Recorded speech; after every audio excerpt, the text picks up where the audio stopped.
30 से 24 वह तारीख है जब जीत का चमत्कार घटेगा।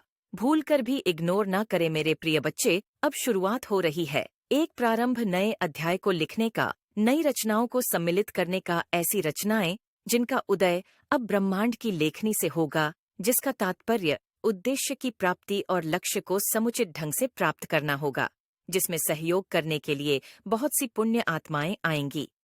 लेकिन क्या यह नई शुरुआत तुम्हें रास आएगी अथवा नहीं, यह जानना तुम्हारे लिए आवश्यक है। और इसी कारण से आज तुम्हें हर हाल में संदेश को पूर्णतः अंत तक सुनते जाना है।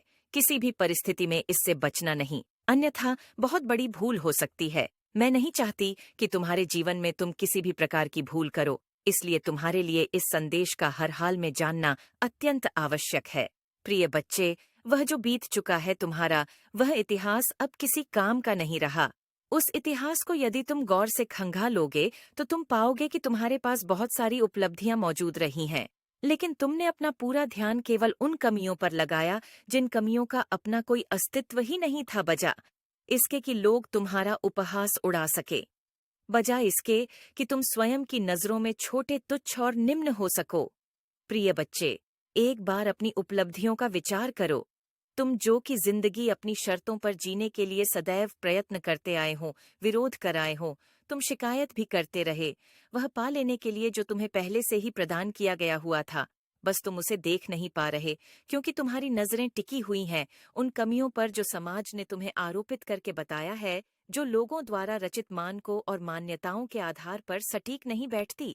तुमने अपने आप को ढाला उन आधारों पर जिसे ईश्वर ने नहीं गढ़ा, जिसे किसी परमात्मा, किसी देवता, किसी ऐसे महापुरुष ने नहीं गढ़ा जो संसार को बदल की क्षमता रखता हो। वह मानक, वह आधार जो कमजोर मनुष्यों ने निर्मित किए, तुमने उसके तहत अपने आप को बेहद ही लचीला और कमजोर मान लिया, जबकि तुम पूर्ण रूप से सख्त, मजबूत और उस कांट के समान हो जिसे भेदना अत्यंत मुश्किल है, जब तक कि कोई तुम्हें भावनात्मक रूप से चोटिल न कर दे। और तुम्हारे इसी कमजोरी का फायदा उठाकर बहुत से लोगों ने तुम्हें प्रताड़ित किया है, जबकि तुम प्रतारक के लिए बने ही नहीं हो। तुम तो बने हो खुशियों का स्वागत करने के लिए, उसे अपने जीवन में समाहित कर अपने जीवन को एक नई रूपरेखा देने के लिए। मेरे प्रिय बच्चे, ईश्वर एक दिन वह करता है जिसके लिए मनुष्य सदैव छटपटा रहता है। मैं जानती हूँ कि तुम्हें हिसाब नहीं है कि तुमने क्या पाप कर्म किए और कौन से पुण्य कर्मों को किया है, लेकिन मैं एक चीज तुम्हें यह बता देता हूँ कि तुम पर ईश्वर की कृपा बरसने वाली है, कारण कि तुम्हारा